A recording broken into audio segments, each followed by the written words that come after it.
सहना भवतु सहनौ भुनक्तु सह वीर्यं करवावहै तेजस्विनावधीतमस्तु मा विद्विषावहै।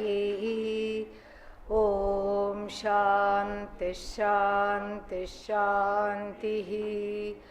सदाशिवसमारम्भां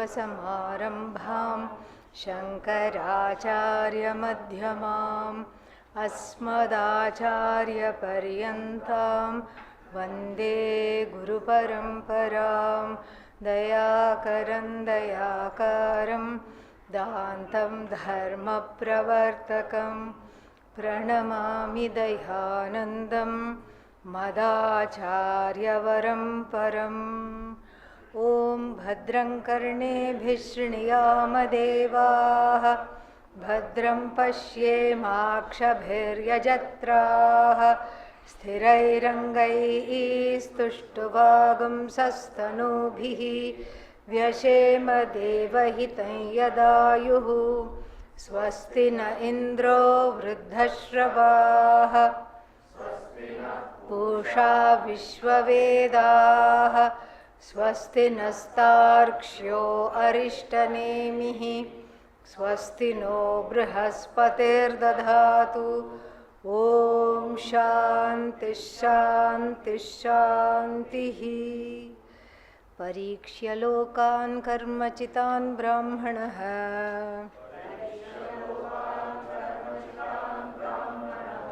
निर्वेदमायान्नास्त्यकृतः कृतेन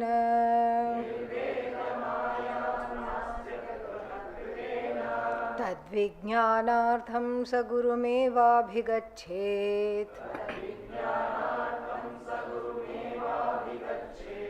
समित्पाणिश्रोत्रियं ब्रह्मनिष्ठम्।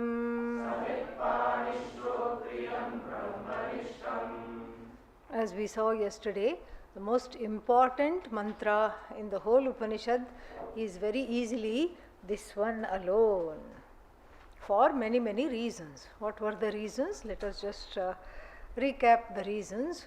First reason is because it demystifies the whole journey, the spiritual journey of gaining this knowledge. Whereas the other Upanishads and even the Prakarana Granthas just take the subject matter of Guru Upasadanam, approaching the Guru, as something that is taken for granted. You just go and then somehow they got the knowledge. Here it is the reason why to approach the Guru and how this, before that what all has to happen inside, and then all that is given in detail. That is the first reason why this is very, very important. Then the second reason why this is very important is because it is the bridge from the previous portion. This verse, this mantra marks the graduation from Karma Kanda to Jnana Kanda, from the first portion of the Veda, which is all about wish fulfillment, desire fulfillment, how to get what I want, etc., etc., and then to what? To seeing that no matter what I get, whatever I want I get, I am not satisfied. The ultimate satisfaction lies in understanding myself as free of any kind of afflictions. So it's much better to take care of the one who thinks I am a wanting person and therefore discontented, disenchanted, in pain, etc., rather than try to fulfill or fix the wanting person. Because the wanting person is a superimposition upon the I, which is discussed in the Upanishads as what? Completely free of all wants. Therefore, this is a cognitive discovery. And so this verse marks the borderline, the border between Aparavidya and Paravidya, to use the Upanishads' same terminology. Then the last reason why this mantra is very, very important is primarily because each line corresponds to something or the other which is very important for this journey to be accomplished. What is the first line? The first line is Pariksha Lokan Karmachitan. Pariksha Lokan Karmachitan Nirvedam Ayat. So Nirvedam Ayat is later. Pariksha Lokan Karmachitan. So it shows who is the Adhikari. Adhikari is who? Who is the qualified person? Who is the Adhikari? Who is the one that is a benefactor, a beneficiary of this knowledge? And the answer to that is the one who does pariksha is karma yogi. So the karma yogi only is the adhikari, the one who has done, who has lived the life to a certain degree to understand its limitations. Limitations of what? Karma and karma phala. Then towards this karma and karma phala both, there is vairagya. So first line viveka through karma yoga, second line nirvedam ayat. And the subject matter of the vairagya is also given. What is the subject matter of vairagya? That the uncreated is what? Aham, I cannot be gained by the actions which are what? Created. So the created and uncreated we have to see. I am uncreated. No, I have this birthday, I was born, don't say. Yeah, what was born? Body was born. Along with that, Ajnanam was also born, as though born. So Ajnanam that I am as good as the body was also there. But then body is born, I am not born. I am neither subject to birth nor subject to death, and centered on this I there is pain, sorrow, anger, fear, restlessness, distraction, hopelessness, disenchantment, all these things are there, and that has to be repaired. How? Through the study of the Upanishad. And why? We will see that in the following line, that for this study, this is not a study that can be accomplished by oneself. If you go to the bookshop and find a book, what is the title of the book? DIY Vedanta. What is DIY? Do not buy it. Yeah. It's a waste of money because there is no DIY Vedanta. Not possible. Even though there are many translations from Max Muller onwards, so many translations are there. But what do you get? That is whole. This is whole. From the whole you take away the whole. And what remains? A big hole in the head. Yeah, that's what remains. Yeah, the translation doesn't cut it because it is not having a context, it's not having the understanding, it's not, and it is also not to be read. And so Gurumeva, the Evakara there, Eva means only through the teacher can this transmission be received in a mind that is receptive. So both those come into play in the third line, tad vijnanartham. First of all, vijnanartham means what? In order to understand, in order to know. And so here we have graduated from the realm of doing to the realm of knowing, understanding. Because this is not something, the I is not something to be fixed. If you want to fix it, you can do something. What is that? If you are a graphic artist, you can fix many things. You can remove all the people you don't want. It is called Photoshop. You remove everybody and then you just want to focus on one person. And you can, and then by one click you can remove the background also. Yeah, you can fool the people. Actually, the person is sitting at home in a dirty room full of not even cleaned up properly. Okay, but then you click, you remove all the dirty room wala background, and then piche you put in the back, you put all these beautiful flowers and sea, sun and sand you put, and then that person can put it on their Facebook and do what? And say, I am in Hawaii, they can say. Yeah. So you can do a lot of things. And so here, in that sense, here also the I is separate from the background. The I has to be discovered as separate from anything that is attached to it in terms of emotions, body identification, mind identification, etc. And all this is very impossible to discover by oneself, because even if one were to say that the mantra you quoted is a difficult mantra, Purnamadaha Purnamidam, that is difficult to translate, why not take something as Tattvamasi, that is easy to translate, you are that. That means what? Jagat Karanam Brahma, the cause of the universe you are. Why don't you take that? Okay, take that. Then the person who is reading is full of themselves, not in a nice way. And then what happens? There are notions, there are ideologies to which they are committed. And when you read Tattvamasi, what happens? You say, okay, next. Like the person who went to Pujya Swamiji and said, I have studied Kathopanishad. Okay. I have studied Mundaka Upanishad, not studied, read, he said, yeah. I have read Mundaka Upanishad, I have read Aitareya Upanishad, I have read Chandogya Upanishad, like these 7-8 Upanishads he listed. And then he said, now Swamiji, what should I do? And Swamiji just said, go get a job, because obviously the reading has not worked for you, so go get a job. And then as that man was leaving, he turned to me and said, this is called enlightenment ahankara. Yeah, meaning I am enlightened, iti, the feeling of pride connected to knowing all this, because as we know, this is a knowledge. Where is the knower? Nowhere. There is no knower. This is a knowledge without a knower. Because this is the knower itself, the status of the knower itself is a superimposition upon the nameless, formless Ananda I, which is totally without this superimposition. So the knower itself is knocked off.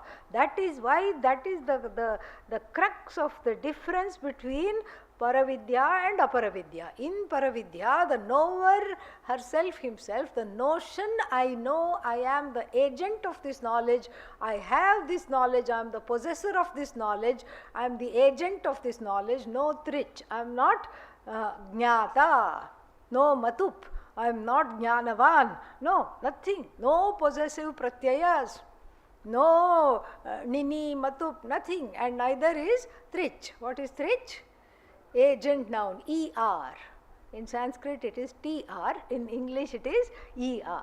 All those suffixes are okay for language, but they don't apply to the person of this knowledge. All those are just, they commit suicide. All those pratyayas, those Sanskrit suffixes or English suffixes, doesn't matter, which is ER, knower, and karta, bhokta, pramata, all these things, doer, knower, thinker, eater, sleeper, all these things are resolved in the wake of which knowledge? That is Atmavidya, Brahmavidya, and it is very difficult to have the knower in place while reading the Upanishad and then get rid of the knower while reading the Upanishad. How are you going to do? Not possible. So therefore, because of this, it has to be taught. That is why it has to be taught. There is a virodha there, because my own infrastructure, my own background comes in the way of this teaching, of imbibing this teaching. So therefore, tad vijnanartham, in order to know this, saha, who is saha? Brahmana. That Brahmana, the one who was interested in knowing Brahman, Gurumeva abhigachet. Please, may that person go to the teacher only. That only is very important here, because that shows there is no other way of knowing it. Then how to go to the teacher is also given. Samit Panihi. Samit Panihi means the one in whose hands are fire sticks, twigs. Twigs for what? yajna. Twigs for yajna. And this is only provided if the teacher is a grihastha. Because the Mundaka Upanishad extols the grihastha parampara, as we saw in the beginning itself, and so therefore this Samitpanihi is mentioned because the teacher has to do what? Nitya karma. If the teacher is a grihastha, and then the teacher has to get up early in the morning and gather the twigs which have fallen down, or go in the night and gather the twigs and then be ready in the morning for the yajna. So if the student does that, then there is more time for the teacher to teach, and it is a form of being in service. So the one who has, so Panau Samityasya, so in whose hands one has the fire twigs used for the fire ceremony, fire ritual, and so that is the one who is there. Meaning what? Meaning that the person should be ready to be of service. So the fire twigs are upalakshana for service. There is nothing that is said that is not that the student will say, I am not going to do this. I can't is one thing. Maybe this is, they say, okay, lift this big weight and 120 kgs. Student has to say what? I can't. But I won't. There is a difference between I'm physically or mentally incapable of doing this or handling this. But then there is a difference between saying that, which is an acknowledgement of one's limitations, and saying what? I will not. Yeah, that no goes away from the what's its name? From the vocabulary. So Gurumeva abhigachet Samitpanihi, and then so the Samitpanihi is not the description of the hands, it's a description of who? The person with the hands full of fire twigs used for the fire ritual. Now the Guru itself, there is a very what is that word? So the person comes in this Upanishad, particularly in this Upanishad, the bar for the study is very, very high. So it is the Guru in his or her own way has to ascertain the appropriateness of the student, the qualification of the student before admitting them to this Upanishad. Because this Upanishad has some prerequisites. What is the prerequisite? We saw that earlier. Shirovratam. What is that called? Shirovratam means head ceremony. Head ceremony, what is that? I'd like to do that. So what do? You shave the head off. Oh, that's easy. I have done it plenty of times. I will shave it off. Not only that, on this nicely shorn head, you put a basket of live coals. And then what? You make 3 rounds of the ashram, and if the Guru doesn't have the ashram, you are actually blessed because you make 3 rounds of the Guru, which is shorter than making 3 rounds of some big ashram. So you make 3 rounds, and then you take the live coals off the head and put it not on the feet, at the feet. All these things have to be talked. Yeah. Otherwise one satsang question will come. How can I burn the feet of the Guru? Yeah. So not on the feet, where? Near the feet. Yeah.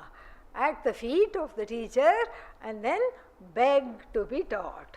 This is a very interesting vrata. This is a very interesting ceremony because this is a particular kind of a test. It's a Vedic text because it's happening in the Veda. It's a Vedic test because as soon as the live coals come on the newly shorn head, what will happen? You'll feel like jumping up and down. You'll feel like throwing off all the basket immediately.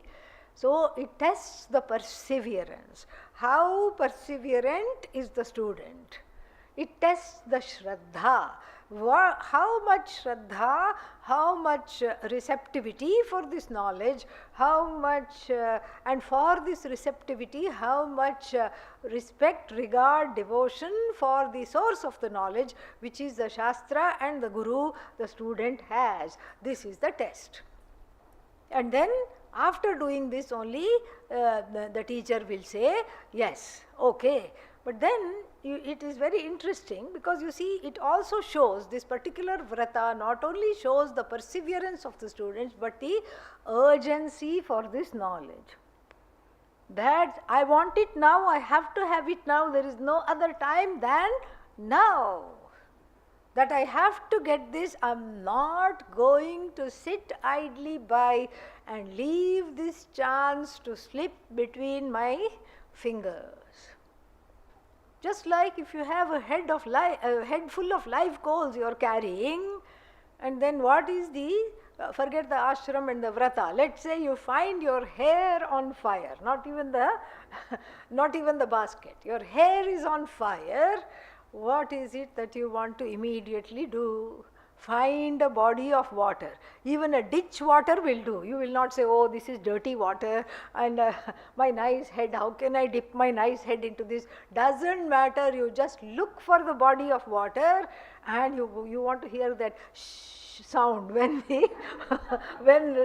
that relieving sound when the head hits the water. You are waiting for that. And if on the way there is a Starbucks on the left, you don't say, I'm going to stop for a mocha espresso and I'll carry this with me because I want a coffee. Are you going to say that? No. If you want a coffee, that means you must be offy. Okay, that's all. So, you're not going to stop for a coffee. Starbucks you may love, you may be living there. People in the United States, half the life they spend there, because there is, what is that called? Wi-Fi. Free Wi-Fi. Free means you have to keep buying things, but then in the head it feels free. So the whole day you can sit there and do your work, and so people live there half the time. So you may love Starbucks, but when the head is on fire, what are you focused on? Body of water to cool the head.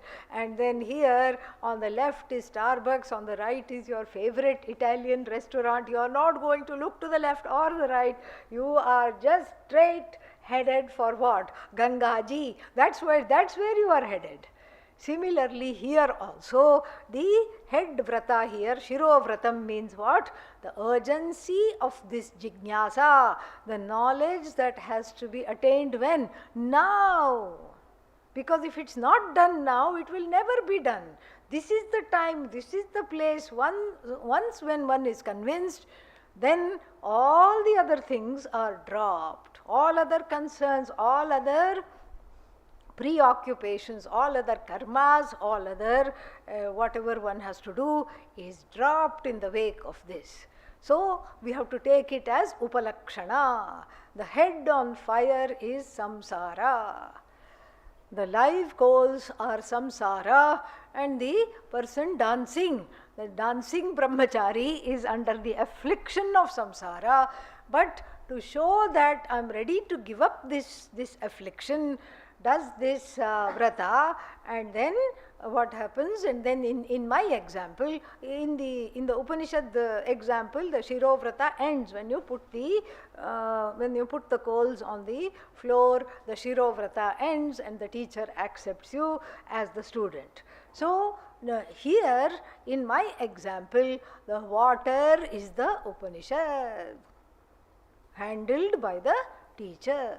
So just like for a person with a head on fire, the cooling water is a life-saving experience, so too for the person tapta means nicely boiled in the heat of samsara. The Upanishad is like the ever-flowing Ganga, the ever-flowing Mother Ganga, in whose coolness, in the coolness of which teaching one finds total and complete and forever respite. This is what it is. So tad vijnanartham sa gurumeva abhigachet.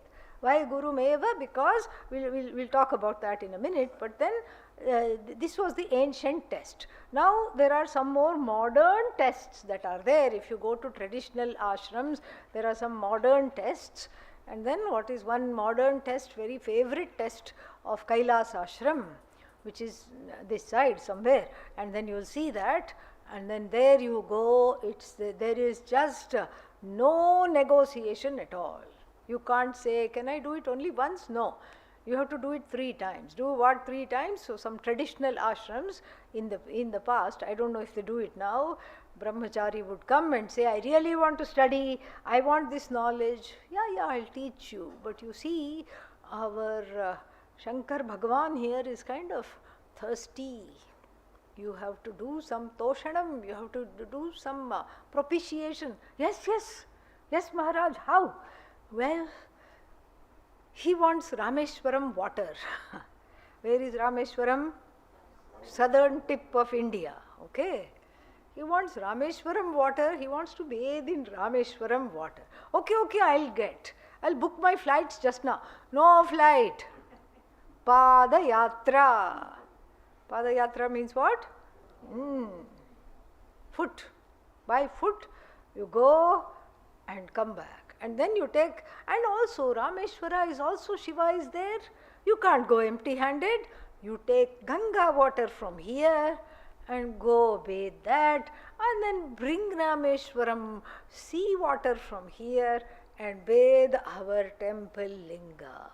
And the Guru will be talking very sweetly, very softly, very nicely, smiling. And the brahmachari says, yes, I can do this. And then the classes will start, right? Yeah, you have to do it 3 times. And the Guru gives a big smile. 3 times how? By foot, okay? Yeah. This is very, very innovative and creative and a common way of doing this.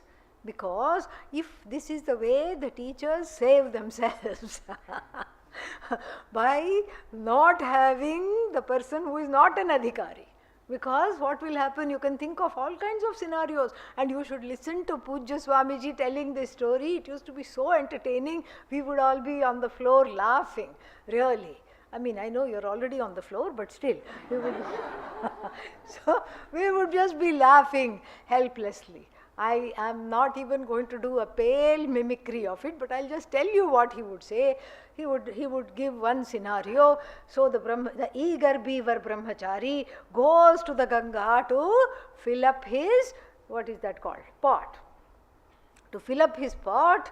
On the other side, a sweet young thing is also filling up her pot for cooking, etc.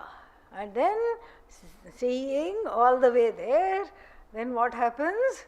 He just abandons the pot, swims across, and then says what? Can I meet your parents?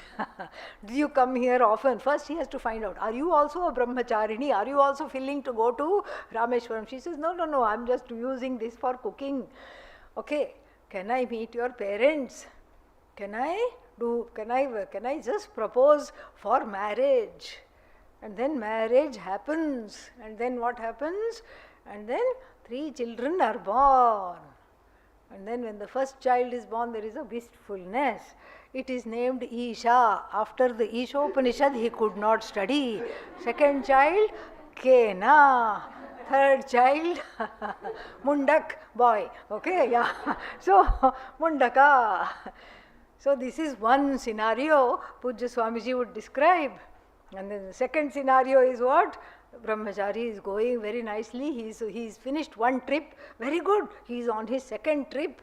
And then everything, leg is aching, back is aching, hand is aching, every body part that he didn't even know existed is aching. And then he meets one more person who looks just like him, like that, and then carrying a pot of water. He says, wait.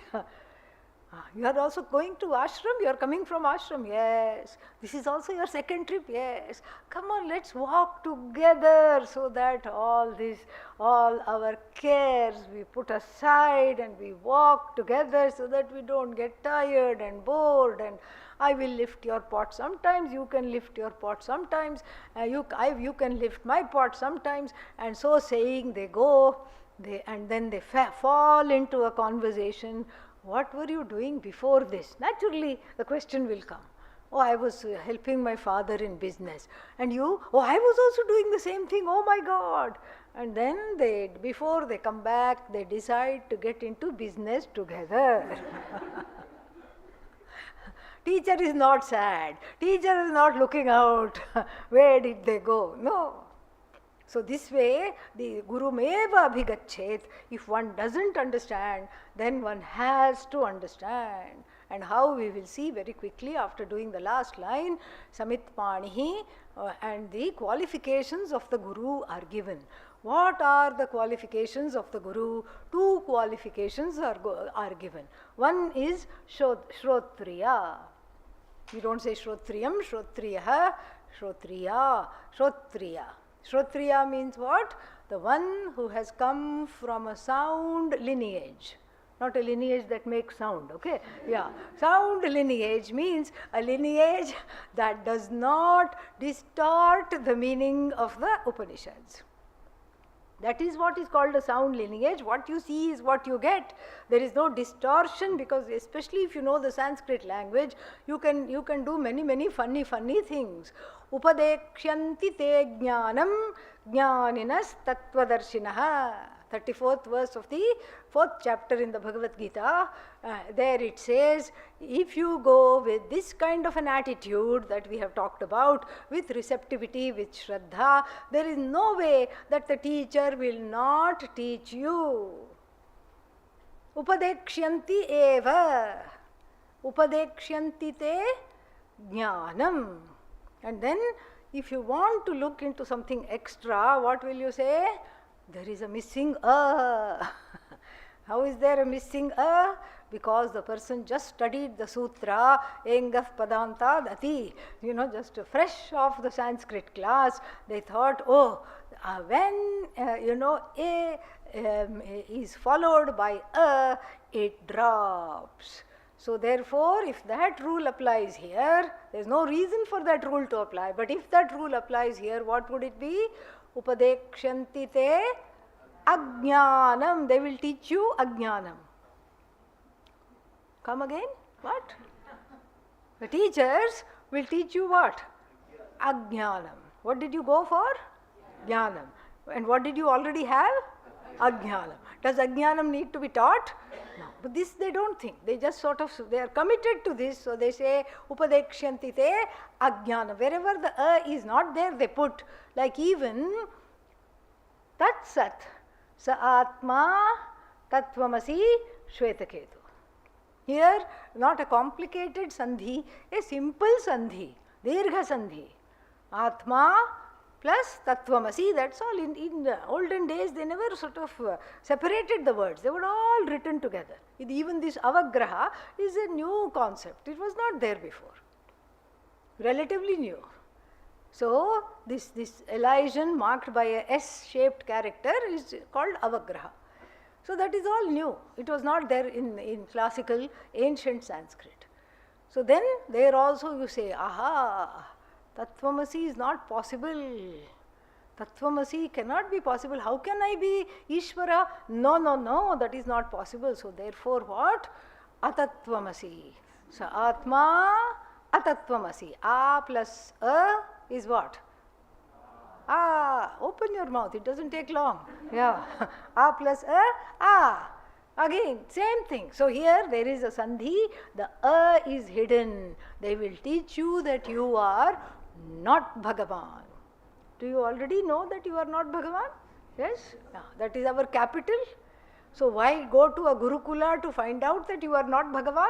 That makes no sense at all. But for some people it makes sense. These are all Purva Paksha. These are all these various theologies that alas have an abiding presence in the Vedanta world.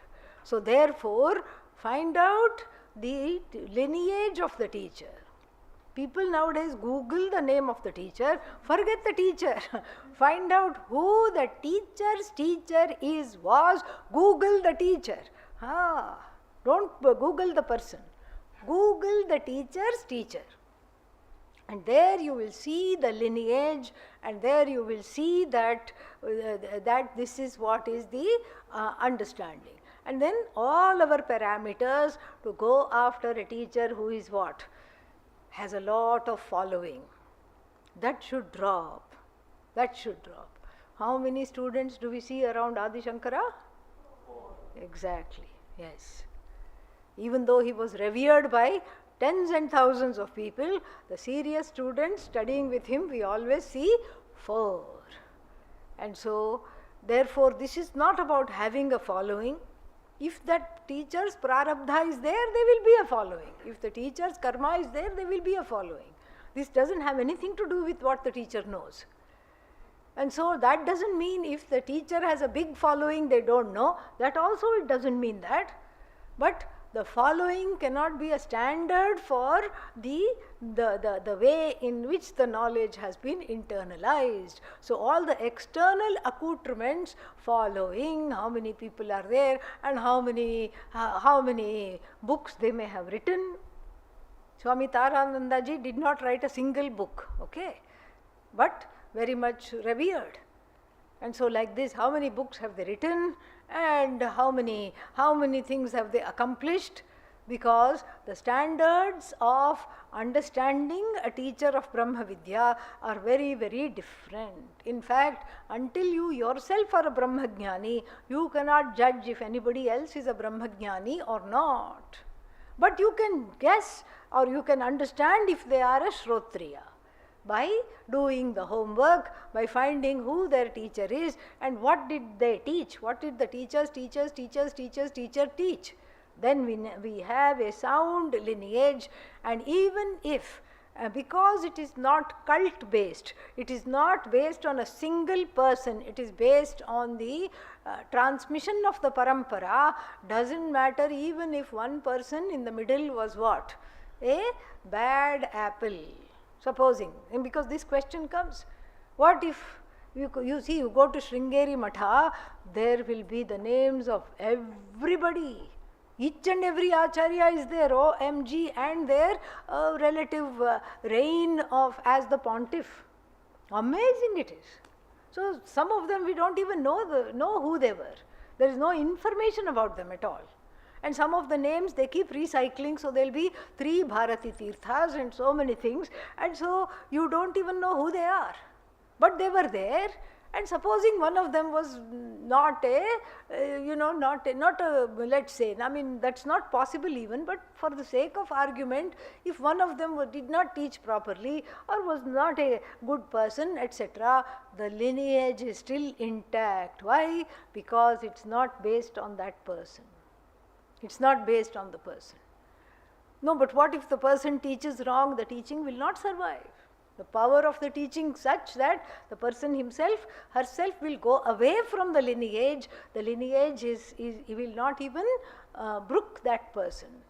And so therefore, the Shrotriya means that's why we say Vande Guru Paramparam at the beginning of the class. The Guru Parampara is important, and so Vande Guru Paramparam means I revere the entire lineage up to my own teacher. I revere the entire lineage. So this is Shrotriya.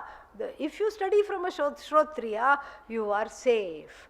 The Shrotriya may not be completely having Jnana Nishtha. They may have Atma Jnanam, but they may not yet have Jnana Nishtha, but still you are safe. Jnana Nishtha means what? Abidance, full time, 24/7, 365, abidance in the knowledge they may not have, but still you will not be misled.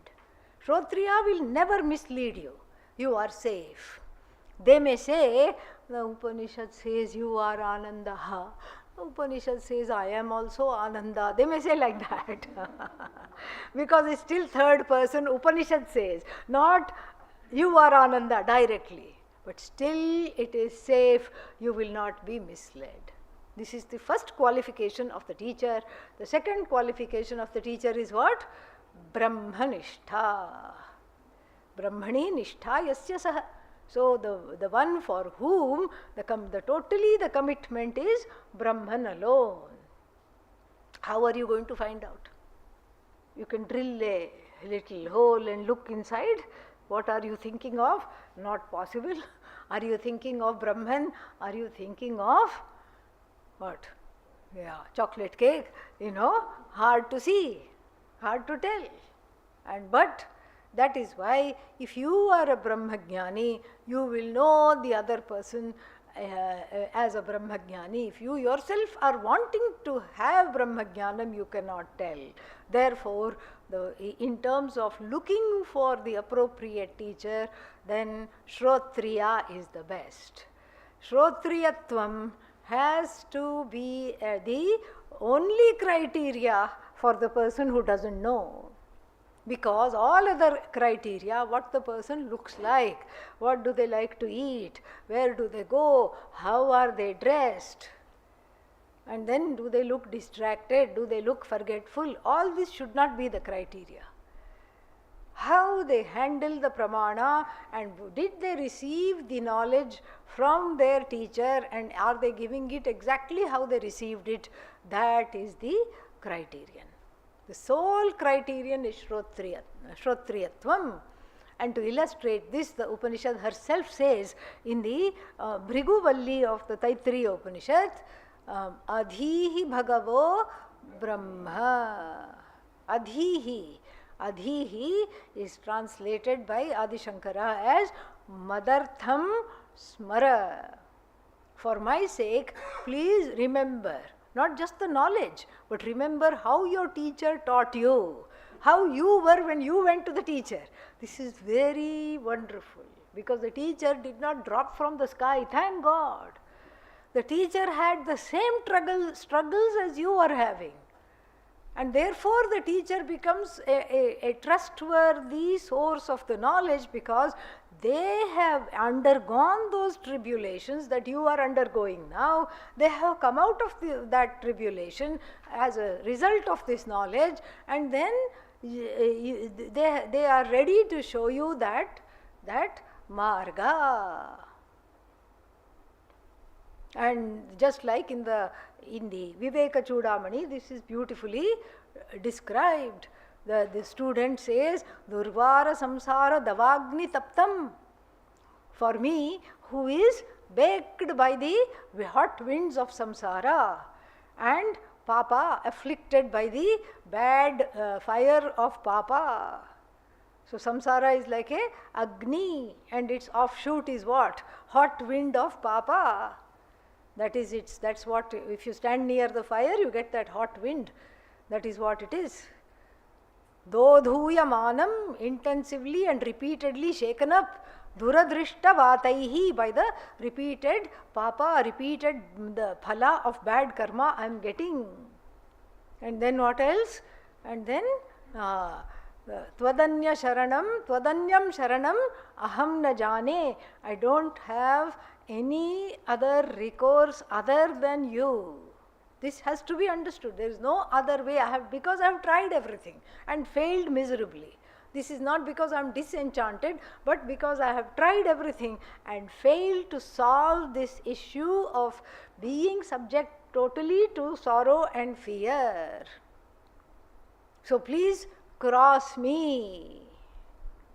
And what does the teacher say? Ma bhaishta. Don't be afraid. Don't be scared. Asti upaya. There is a upaya. What is upaya? Solution. Parihara. There is a solution. Ma bhaishta asti upaya. Where samsara sagara tarane. In order to cross in crossing the ocean of samsara, which is actually, what do we know? A notion of samsara, there is a method. Upaya asti, upaya asti. And then what is the upaya? What is the road the teacher shows? Yenaiva yata, by which all the travelers, all the yatris, yenaiva yata yatataha asya param. So all those who made an effort to cross, tenaiva margam aham nirdishami. Tvam nirdishami. I am going to show you not a new road. You don't have to reinvent the wheel. You don't need a new road. You don't need, I'm bored of this road, I'm bored. So same road which all the whole lineage has traveled, yikes, I want a new road. No, there is no new road. This is by the same way by which all the people in the lineage have been liberated, through which I was also liberated. Through that road alone, I am going to show you. Tava nirdishami aham. I am going to show you. And what is the beauty of the old road? Somebody passing through it, if they saw a pebble, they would have removed it on the side. If they saw a pit, they would have filled it up. If they saw something, they would have put it aside. And so, therefore, this qualification of Shrotriya becomes very, very important, because you cannot be misled. You are in safe hands to let go finally of all the notions and distrust that is centered on the I when coming to this knowledge. So then we need to talk about, which the Upanishad in this mantra hints at but doesn't quite develop. We need to talk about how the transmission, how this knowledge is transmitted and how this knowledge is gained. And so we have already seen that Vedanta is not a book, it is not some words. What is it? It's a means of knowing. It's a pramana. Pramayaha karanam pramanam. It is an agent, it is a instrument of knowing. Pramayaha karanam pramanam. Prama means knowledge. Don't get confused with another word which is similar. What is that? Brahma. Yes. In Tamil, the pakara bakara yoho abhedaha. So they will say prama, they will say brahma also. The same letter is used for both. So therefore, we have to be careful. Brahma means opposite. Delusion, prama. Prama means knowledge. And so that which makes the knowledge happen is called pramana. Like even our eyes, if I want to see this pen, eyes have to be functioning, eyes have to be open, and then I become what? Knower of pen, knower of flower. Like this, I become the knower of something when I see it. And then I hear the rain falling, and I become the knower of the rain falling sound through the ears. These are all the pramanas we have at our behest. They are divided into direct perception, pratyaksha, which the 5 jnanendriyas are constituted, and then what else? Then we have one-step inference. One-step inference. If you are not in this room, you must be elsewhere. One-step inference. Why? Because we know that a person cannot occupy 2 places at one time. Not yet anyway. And so we know that. Then multi-step inference, like all the medical, what is that called? Hypotheses. If it works on a rabbit, it will work on a human being.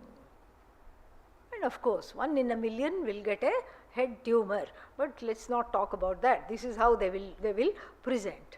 So medical inferences, so many other complex inferences are there. Like our classic example is what? Devadatta does not eat during the day. Na bhunkte.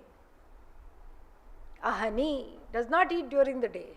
And then after 1 month of this being watched, he is put on a weighing machine, has not lost any weight. Then these 2 facts, these 2 steps, what do they lead us to see? That he must be eating at night.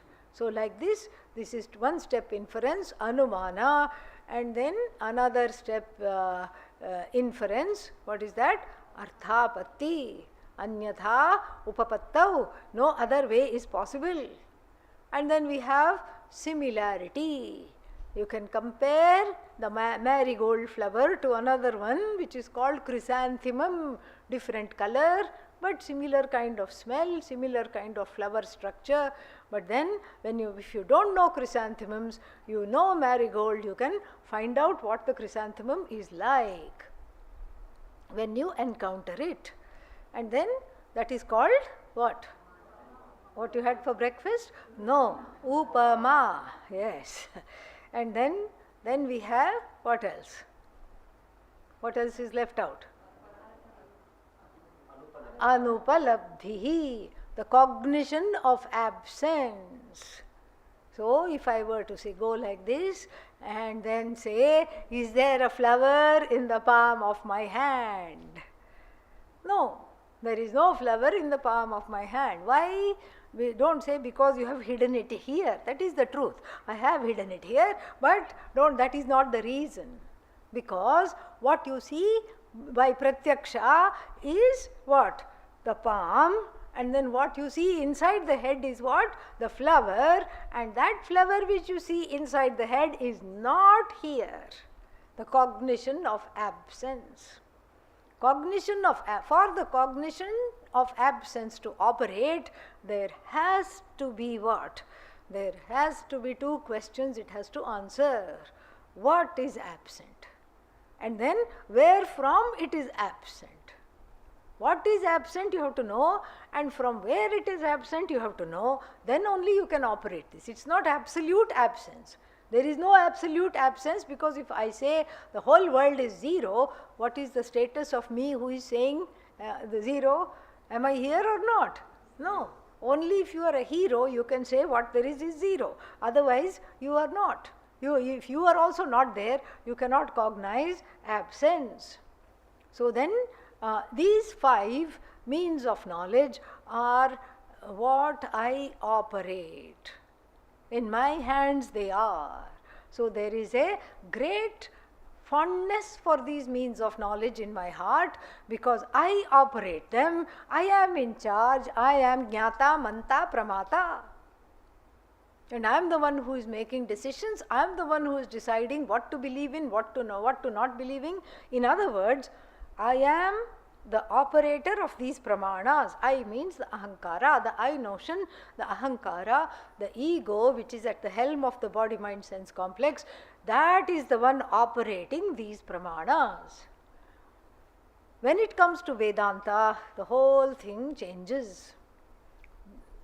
Vedanta itself is a pramana which is not operated by you.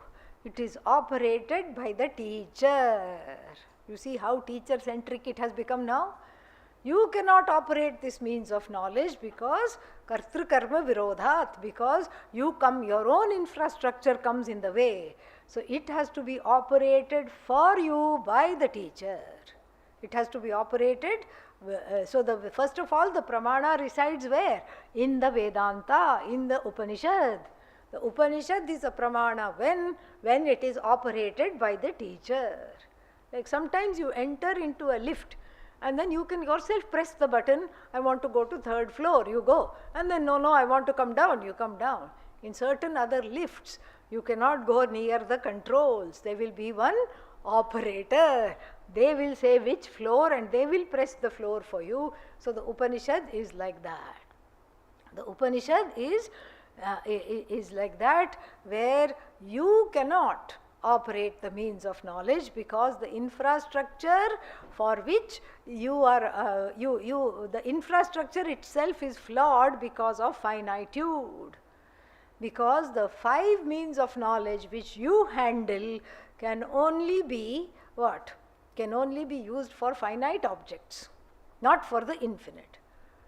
You can know the finite objects through the means of knowledge you operate, not the infinite. The infinite being yourself, you come in your own way, therefore you don't know how to operate this knowledge. Therefore, one has to have what is called Shraddha, the ability to have respect for this knowledge and for the one who is giving this knowledge. And then the Shraddha extends to the Shastra as well. The Shastra itself is the Pramana which is activated by the teacher. Therefore, the definition of the Shraddha again in the Chudamani says what? Shastrasya Guruvakyasya Satya Buddhi Avadharana Sa Shraddha Kathitha Sadbhihi Yaya Vastu Upalabhyate Yaya Vastu Adhigamyate. So what is Shraddha? with reference to the Shastra, with reference to the words of the teacher, Satya Buddhi Avadharana, the ability to hold what? The ability to hold that this must be true. Satya Buddhi. Giving the benefit of doubt to the words of the teacher and the words of the Shastra, and having that staying power with the Shastra, not going away after half an Upanishad because something came that I don't like, and then being able to suspend the likes and dislikes and set them aside on one side, that is what is called Shraddha. And because of Shraddha only, one gets the Atma Jnanam. What does the Bhagavad Gita say? Shraddhavan labhate jnanam. And because of all the qualifications, Shraddha is highlighted, because when Shraddha is there, the knowledge is there. So Shraddha, if I don't have, I have to spend the time to discover, to cultivate, to actively cultivate by first suspending the notions and then later resolving or dissolving the notions. So therefore, therefore I have a fondness for the pramanas that I operate, but I do not understand the pramana the teacher operates because it is coming from outside. And there is something called stranger danger. If anything comes from outside, I am suspicious, distrustful. Who is this guru? Never saw him or her in my whole life. What is he saying? What is she saying? Why should I surrender? Why should I have bhakti? Why should I do this? And I also know I can also get this knowledge. Why should I need this teacher? This feeling is nothing but the remnants of authority issues. Authority issues in childhood. And don't say, I don't have authority issues. They are universal. Whether you know them or not, they are universal. Because you see, a small helpless child and what? Bumbling parents who don't know what they are doing. Of course there will be authority issues, because sometimes the parents have to guess. And by elimination, why is it crying? Why is it not stopping crying? Food check, yes, milk has been given, and then nappy also has been changed. Why is it crying? Then they have to say, maybe the stomach is hurting. Maybe the stomach is not hurting, but the child simply cries. The child doesn't know why, doesn't know any other way of expressing. And so the parenting itself is a big mystery. How we grow big itself becomes a big mystery. How we grow into adulthood. And then this, no matter how loving and how functional the parents are, there will always be distrust. That distrust is discovered as the child is growing up, as the unconscious mind is filled. And Swamiji's perfect example is what? The 2-year-old child sees cockroach, first encounter with cockroach.